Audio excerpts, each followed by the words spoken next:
all settle down?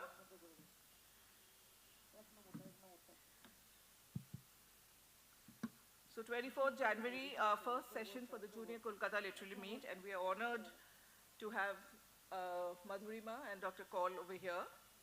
This is the launch of the Munni Monster, which is going to be followed by a conversation between author Madhurima Vidyarthi and Dr. Sudha Kaul, who's a founder, trustee, and vice chairman, IICP. Madhumita, in her day job, is an endocrinologist trained in Calcutta and London and a fellow of the Royal College of Physicians, UK. She has always been a passionately committed writer. Over the years, she has written in many formats. But her enduring love has always been fiction. Munni Monster is the second book for the young readers. Dr. Sudha Kaul retired as Executive Director of IICP in April 2010. However, she continues to mentor the work of IICP and of Roshni, IICP's Assistive Technology Unit. Over to both of you.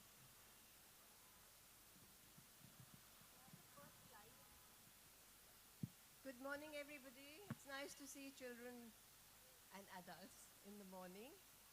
Before I start, I'd like to just thank Dr. Vidyarthi for giving this opportunity for IICP and my colleagues and students to participate in this very exciting occasion. So, Madhurima, you I know are a writer and I've read your first book. So, is this a sequel to the book? Okay, I'm going to take this moment to just hold up the cover. We'll look at it in a minute again, but could we have the next slide on screen, please? Yeah. So there you go. That's the cover in a bit of detail. So, and thank you, personal thank you for allowing us to launch Munni Monster. Tata Kalam has always been something I've attended very regularly. And it's very strange to be on the other side. So thank you. And just coming back to your question, it's not really a sequel, but yes, like the first book, it is also about a family. So with your permission, I'm just going to show you some slides of the family. And so mother, grandmother, daughter, and in the next slide, so there's a father and a daughter. And a very important member of the family on the next slide, which is the bed. And the bed plays a huge role in the story. That's quite interesting and quite intriguing. So tell me something about Mishti and the bed. And the bed.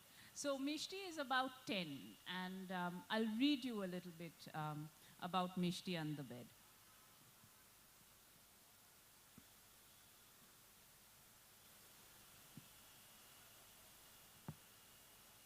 Now, what needs to be kept in mind is that all these people live in a flat, which is not very big. It's a smallish flat.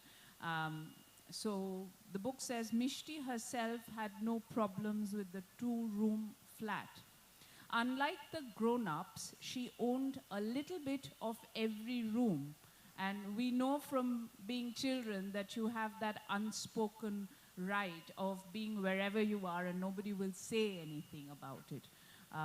The boring stuff, school clothes, party frocks, that sort of thing, were on a shelf in Ma's almirah, while her desk and books were in the living room.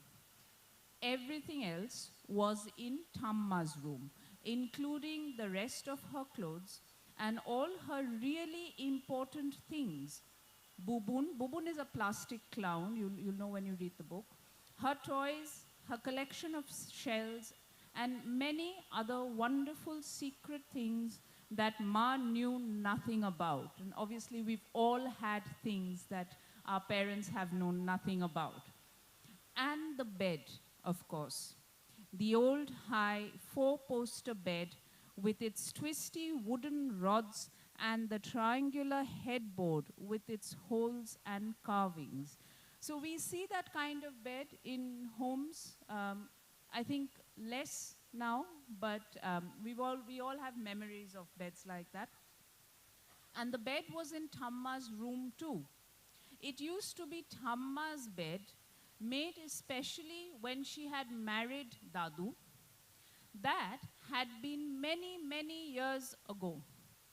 Many hundreds of years ago, Mishti always thought. But now Thamma had given it to Mishti. And Mishti told everybody, I have my own big teak wood bed. Burma teak. The wood came all the way from Rangoon. It's all mine. And certainly, the bed was something to be proud of. It stood square in the middle of Thamma's room, as grand as an emperor's throne. So the bed, the reason I've told you so much about the bed is because it was very important to Mishti. And if you read the book, you'll know why it was so important and then why it played such a vital role in the family. So you've talked about Thamma, you've talked about Dadu, you talked about Ma, Baba. So who's this unexpected person? So obviously it's the person we're all talking about today. They're getting along fine and everybody's happy, even with the constraints of space and whatever. And then suddenly there is an unexpected addition to the family who is called Munni and who's also known as Munni Monster. I'm a little taken aback by the title, to be honest, because is Munni really a monster?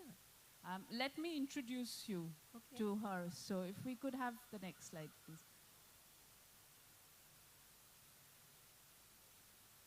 Right, so that's Munni. That's Munni, and you can all see her, and there's Mishti standing behind her, looking aghast, because she has never really seen anyone like Munni before. And just to tell you what she thought, I'm going to do a little bit of reading again, bear with me, but it'll give you an idea of what Munni looked like or what Mishti thought Munni looked like.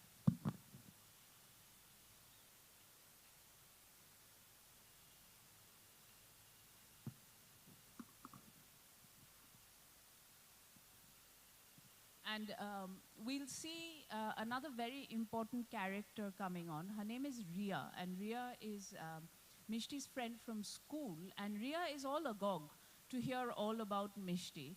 But when Munni comes in unexpectedly to the family, Mishti has not met her. Mishti does not meet her immediately. She meets her after a couple of days. When Mishti finally did meet Munni that evening after school, she was not really sure what to think or say. Munni wasn't at all what Mishti had expected. And Mishti wasn't sure what she had expected, but certainly it had been nothing like this. From what Ma had said, Mishti had thought Munni would be like a baby, only much larger. The same size, say, as Thamma, whom Baba called a little old woman. But Munni didn't look even remotely baby-like. She looked old, very old, so old that she could easily have been 300 years old. She was shrunken and bent and covered in wrinkles.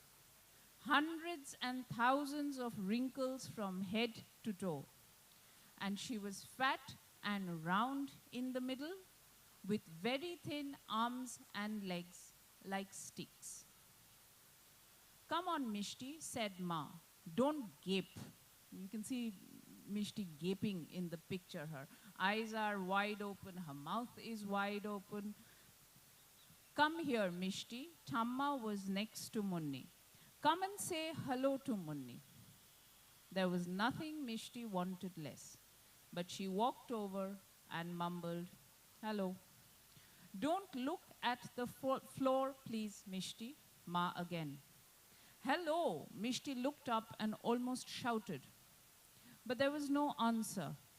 Munni's head was bobbing up and down, her straggly hair falling across her eyes, and she was muttering to herself. Her fingers were picking at her dress. So that's Mishti's first impression, well, her first sighting of Munni. And then obviously, after the first few days, Munni loses all her shyness. She fits right into the family. Um, Mishti is not very sure. Mishti is still, giving it time. There is resentment because, obviously she has lost out on the attention that she had. So she's looking for all the things that she doesn't like about Munni, which is something we all do when we resent somebody. So, uh, so you can see Munni on the sofa, and it's a green sofa, although that doesn't come through in the illustration. But she would crawl every morning to the green sofa and pull herself up onto it, onto the single seat that curved around. It was a tight fit, but because she was plump. But she seemed to prefer it that way, moving her bottom this way and that till she was properly wedged in. And once she was settled, she would drink her tea with slurping noises and crunch down her biscuits. 4 biscuits, one after the other, the crumbs falling out of her mouth and all down the front of her dress. Sometimes a big piece of biscuit would fall out too. I mean, obviously, if you're, not able to be very tidy, that can happen. And Munni would pick that off her dress and put it back in her mouth, then suck greedily.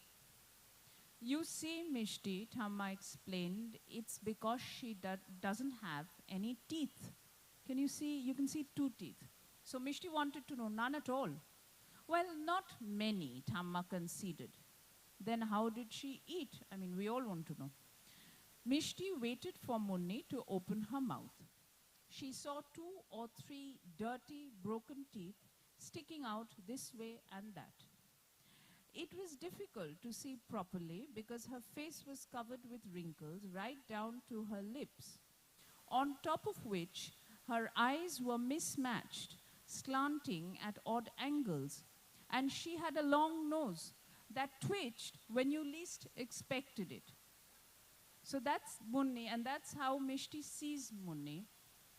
And I'm just going to take over from Dr. Kaul and ask her to answer some questions about Munni and people like Munni. But I think you've given a very clear description of a person who has cerebral palsy. And just to explain to all of you what is cerebral palsy, in doctor's language, it's a neurological condition. But in very simple language, it's due to damage in the brain.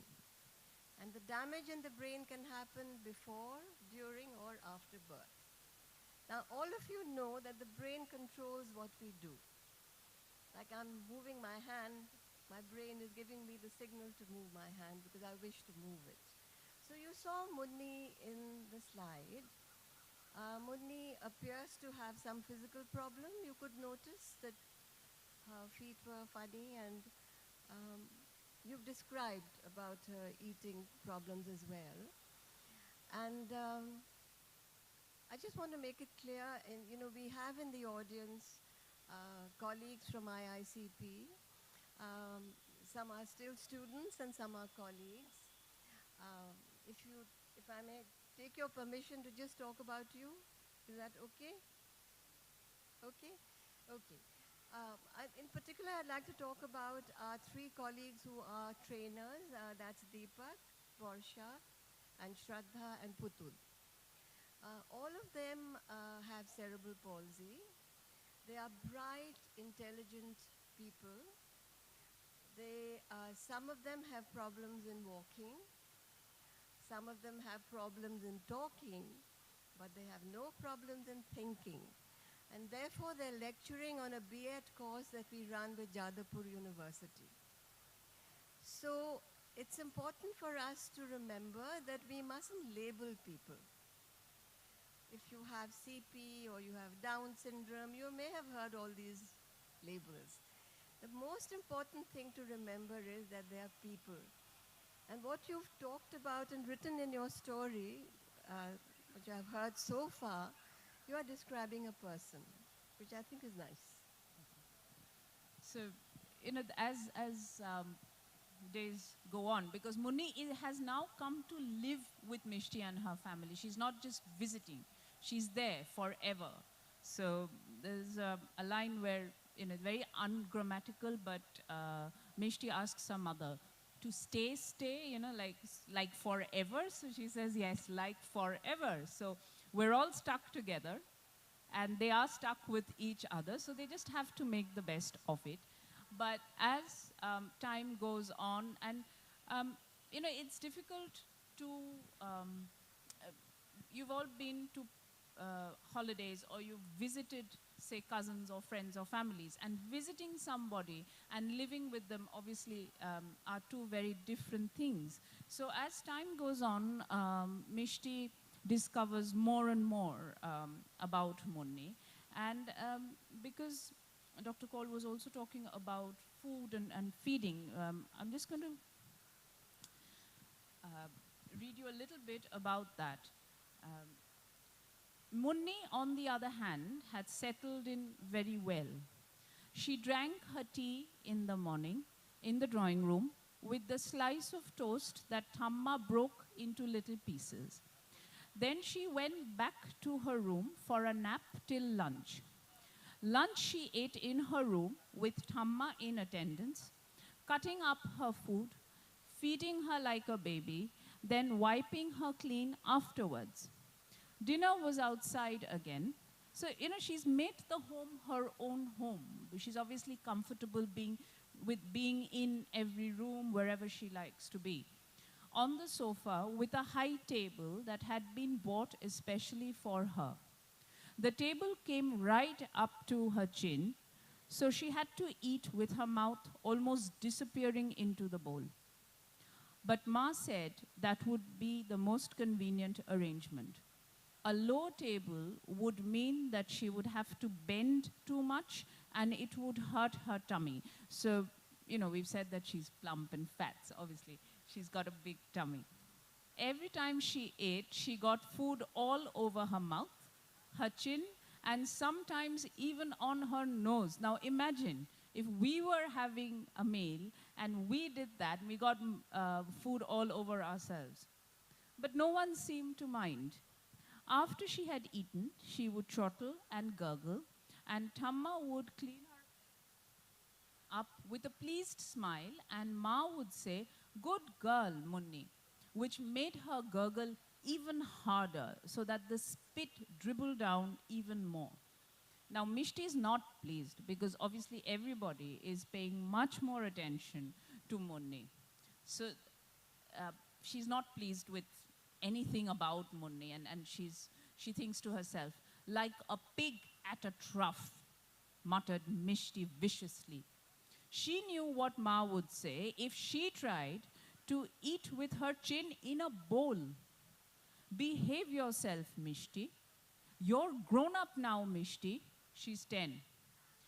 Only no one cared that Munni, who was grown up, even old, didn't behave like a grown up. So that's feeding, but in terms of her, Munni's mobility, as I mentioned to you, a lot of cerebral palsy people do have mobility issues. So she crawled, okay? And that is all part of, it's what we call a spectrum. So it means you can go from one kind of pattern to another. And all of it is something that you can see in different people. And like anybody, no one person, whether with or without cerebral palsy, is the same, right?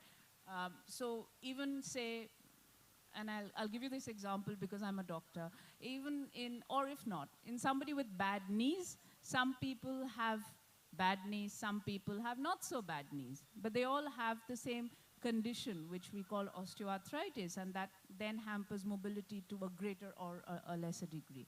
So Munni is crawling. That's the way she gets from one room to the other. And to top it all, she crawled.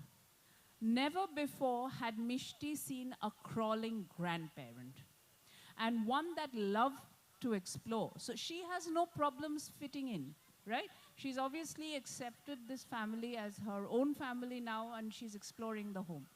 After those first few days, she crawled everywhere, regularly and at an astonishing pace.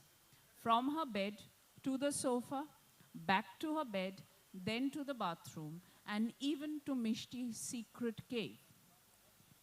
So Mishti has this favorite pastime of making a cave under the dining table with a mat with some saris. And the dining table, which also dates from Thamma's wedding, is high and old and made of sturdy teak.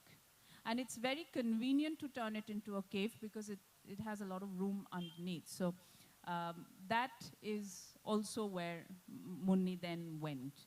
So that's her reaction to Munni. She doesn't really like the fact that she's intruding into all sorts of aspects. So I guess that's why you've called her a crawling grandmother. That's why I call her a crawling grandmother.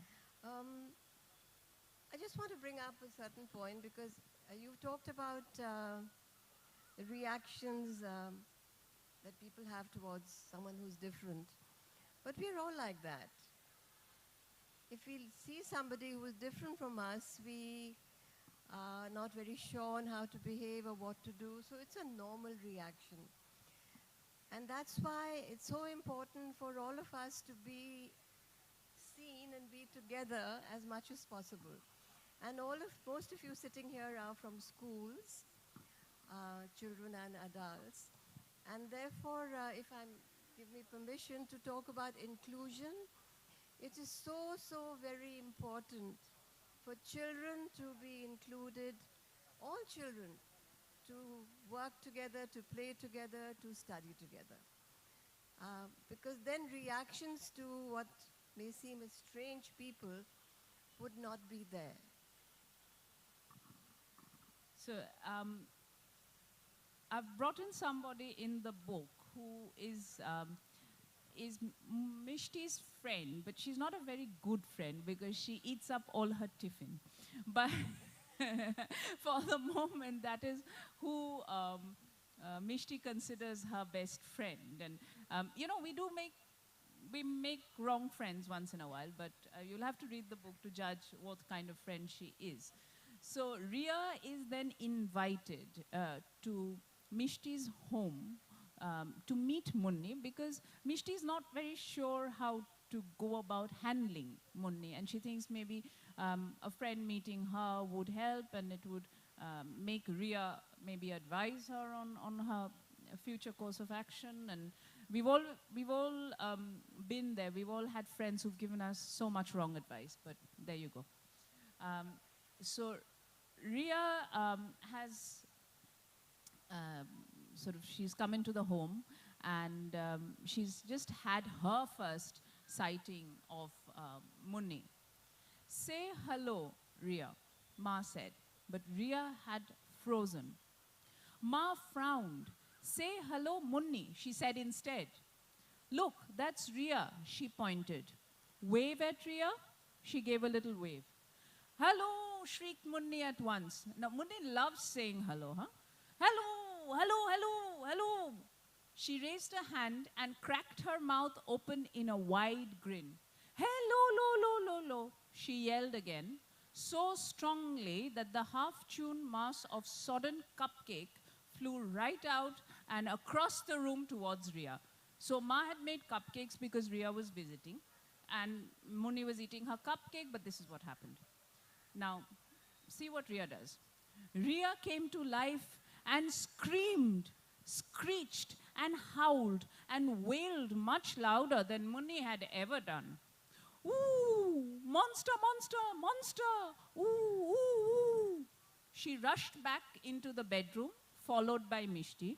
Then she fell onto the bed in a hysterical fit and shuddered and shook and trembled for a good 15 minutes.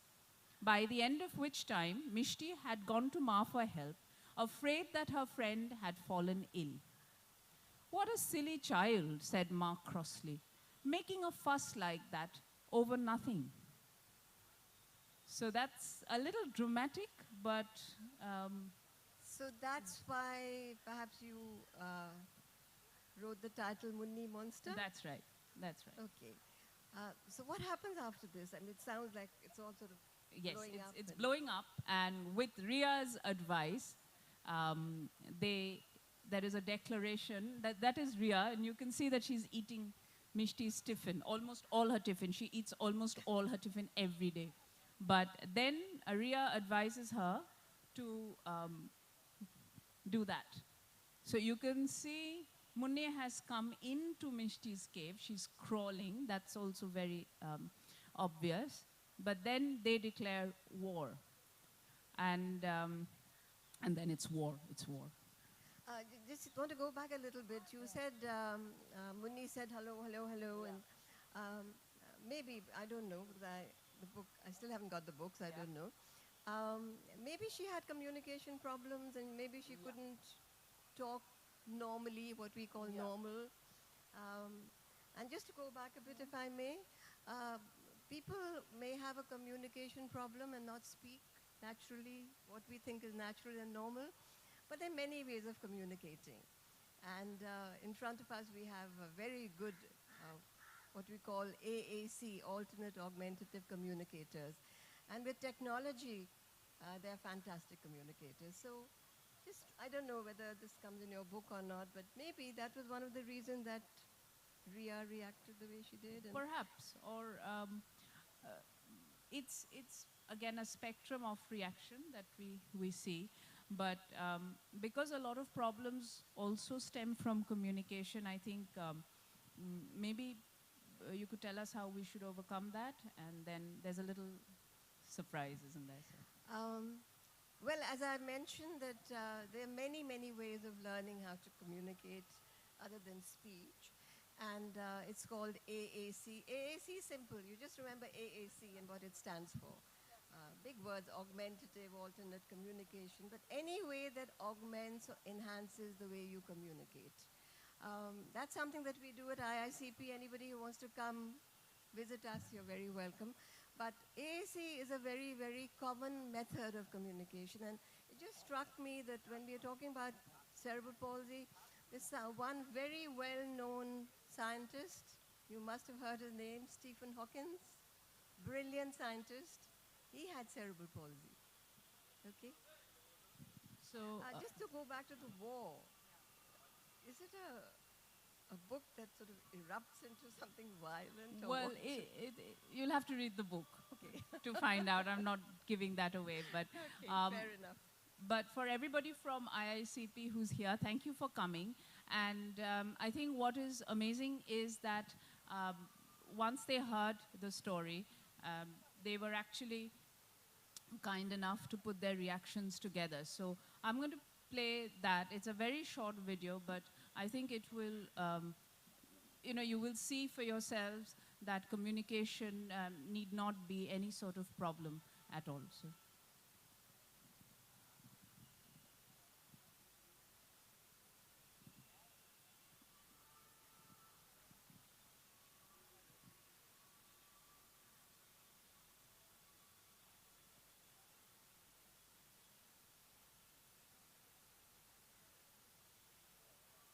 In the story of Munni Monster, I think Ria is our society.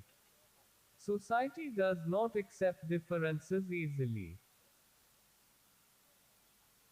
मुझे ऐसा लगता है कि इस कहानी में जो मुन्नी थी, अगर वो बचपन से ही हमारे लिए स्कूल में जाती तो उनको काफ़ी हद तक उनकी जो प्रॉब्लम्स थी मेंटली और फिजिकली वो काफ़ी हेल्प मिल सकती थी. उनके काफ़ी फ्रेंड्स बन सकते थे जिनसे उनकी हेल्प हो सकती थी.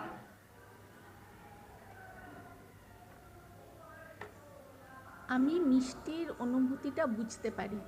মিষ্টি ঠাকুমার জন্য পরিশ্রম করেছিল বলে ঠাকুমা নিজের খাটটা ওকে পুরস্কার দিয়েছিলেন, কিন্তু সেটাই মুন্নিকে ওর দিয়ে দিতে হলো. যাকে আমরা চিনি না, যে আমাদের মতো নয়, তার জন্য নিজের স্বাচ্ছন্দ্য, নিজের আনন্দ ত্যাগ করা কিন্তু খুবই কঠিন.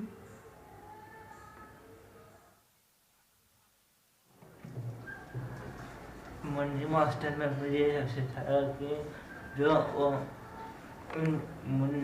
मिस्त्री जो परिवार थे उन्होंने मुन्नी को अपनाया, जो कि आजकल में ऐसा नहीं होता है, क्योंकि आजकल में होता है कि कोई भी अपनाता नहीं है, हॉस्टल में भेज देते हैं। लेकिन मुन्नी के मिस्त्री के जो कोई आए थे, उन्होंने मुन्नी को अपनाया और उसने ख्याल रखा, संभाल रखा।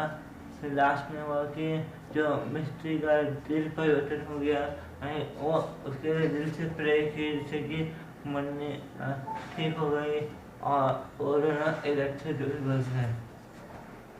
আমি মিষ্টির মতো বাচ্চাদের চেশায়ার হোমে দেখেছি। আমি ওর মনটা বুঝতে পারি। ও তো আগে কখনো এরকম ডিসেবিলিটি আছে এরকম কাউকে দেখেনি। মিষ্টি আর রিয়ার বন্ধুত্ব লেখক খুব সুন্দরভাবে দেখিয়েছেন। মিষ্টি রিয়ার থেকে কিভাবে আলাদা আর কিভাবে সে মানসিকভাবে বড় হয়ে ওঠে। আমরা সেরিব্রাল পলসি নিয়ে অনেক সিনেমা দেখেছি, কিন্তু এরকম বই পড়িনি। খুব ভালো লেগেছে। Mishti is a sensitive child, while her friend Ria is self-centered. The author has shown the difference between these two children beautifully. Mishti's family is so compassionate and sensitive. Most people in the society pity people with disabilities, but do not accept them as their own. I think if Munni had some training in AC, her life would have been easier. গল্পটার মধ্যে আমার যেটা খারাপ লাগলো সেটা হলো মুন্নিকে medical insurance দেওয়া হয়নি। তো এটা আমাদের অধিকার আছে এবং আমাদের পাওয়ার কথা, তাও কোম্পানিগুলো আমাদের দিতে চায় না। তাই এটাই আমি সবাইকে জানাতে চাই।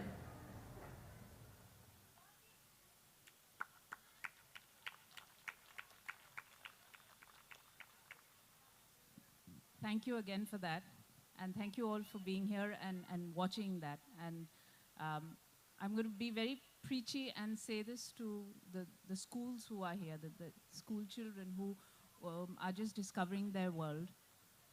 A person is just a person, and it doesn't matter what they look like, what labels they may have, or what you think they can do. Please give them and yourselves a chance to discover each other. I think that is the only thing that we need to have in mind while going through life. So that's what I want to say.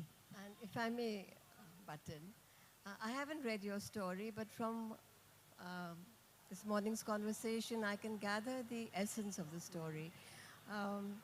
And I think what's wonderful is that you've written a story for children, and what appears to be a fun story with monsters and war and all kinds of stuff, which is a lovely platform. A story is a lovely way of learning and fun learning.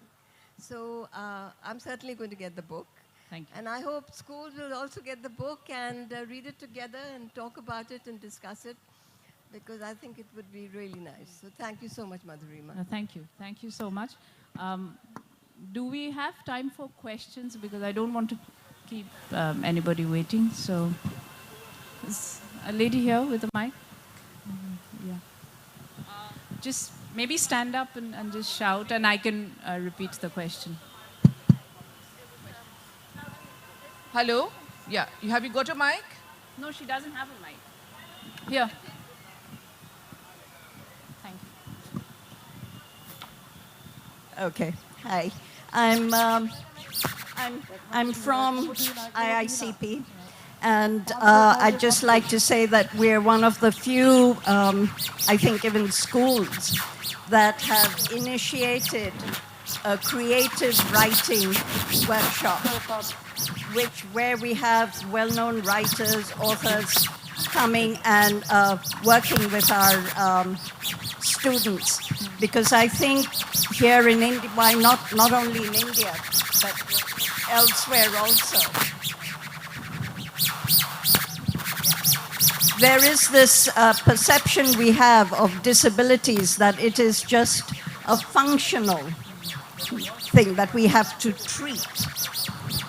And we forget that persons with disabilities also have the right to creative expression, also have stories to tell, opinions to express, comments to make, just like all of you kids from other schools have.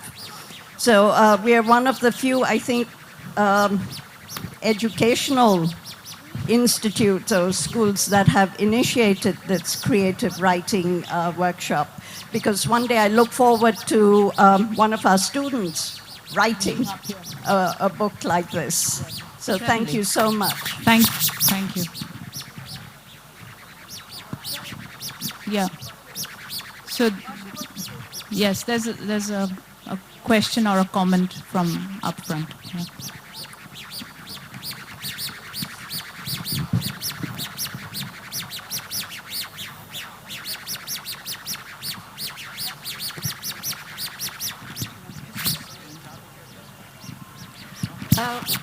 Basha is using her phone to act.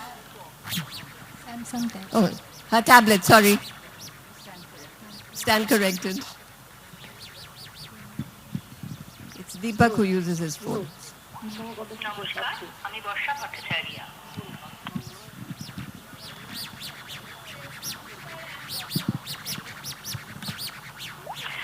আমি কবিতা লিখতে ভালোবাসি, আমার কবিতার বই আছে।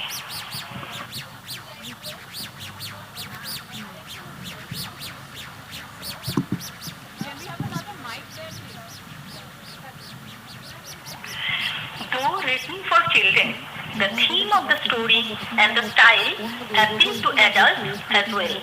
Also, despite being brought up as a single child, the way Mishti matures after meeting Munni is commendable. Munni's character as a person with CP has been shown really well. The ways she expresses her choices, she tries to make friends with Mishti, touch my heart.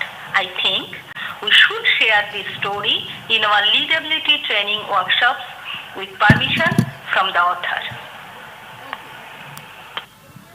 Okay, so actually Dr. Vidyarthi, she asks your permission whether they have a training program called Leadability, where they go out in schools and in universities, in colleges, in other places also, in institutions, and they talk about how to accept disability, how to be leaders actually in the society, how to make a change. So she is asking whether they can use the story, they can talk about the story in the Leadability program. With great pleasure, thank you. I had never imagined that it could be used for something like that. But thank you so much. Thank you so much. I would be very, very honored. Any questions from the back? Yeah. Can you?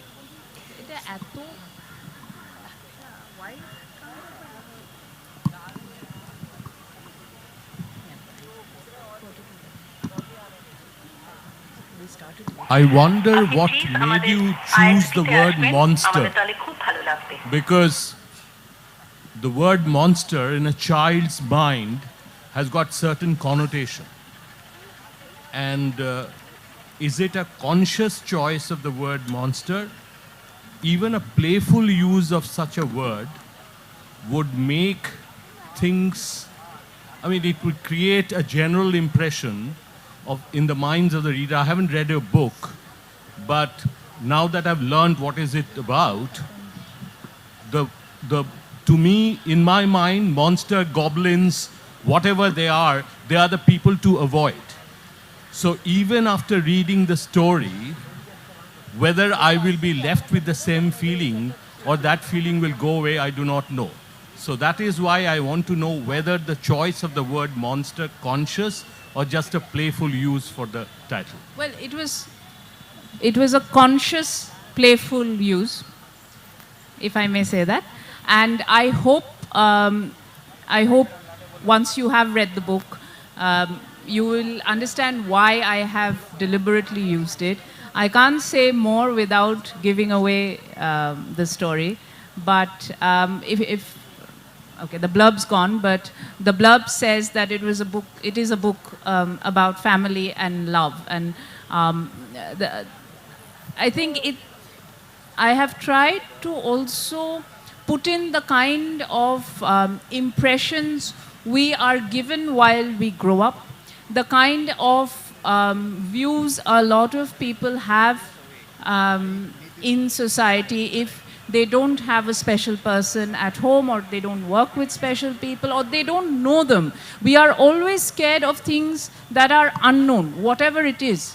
And we're not talking only about ability here. Anything that is unknown is something to be feared. So I hope your question will be answered. I won't answer your question because I want you to read my book. Any other questions before we...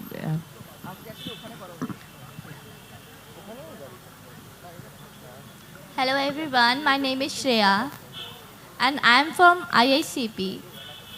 I want to say that the best part of this story that Mishti pray for Munni for her recovering, and she accept her disability or cerebral palsy. And one thing is my experience. When I am new in IICP, I met Kaveri Di. First time मुझे डर लगा था उनसे, क्योंकि मैंने कभी देखा नहीं था ऐसे लोगों को जो बात नहीं करते, और मुझे काफ़ी वियर्ड लगा था कि ऐसे बिहेव क्यों कर रही हैं. सो मुझे लगा काफ़ी अजीब है. देन मेरे क्लासमेट्स थे कुछ, ज्योतिका, पम्पा, तो देन मैं शुरू में डरती थी. Then we will friends and हम लोग एक साथ खेलते थे, लूडो खेलते थे, बात करते थे. तो that was my experience. Thank you. Thank you for sharing that. It's very important. It sort of follows on from what we were just saying about fear. Any other questions from the back or?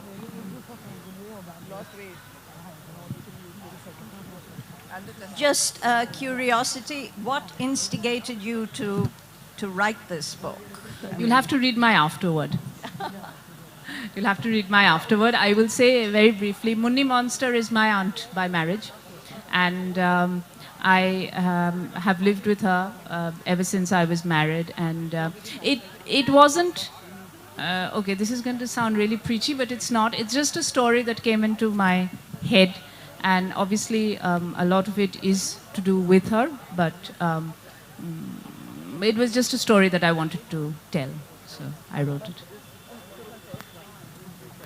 Any questions from the schools over there? People who've just come in, anybody wants to, or any of the teachers want to ask a question, maybe? Okay. So thank you all for coming. We could go on forever, but is there a question? Yeah? Actually, come up here so that we can see you. You're stuck behind stuff. Yeah. Hello. Hello. Hello. Tell us your name and your school, please. Shurogata Mukherjee. Yes. The Heritage School. Okay. What is your question? My question is that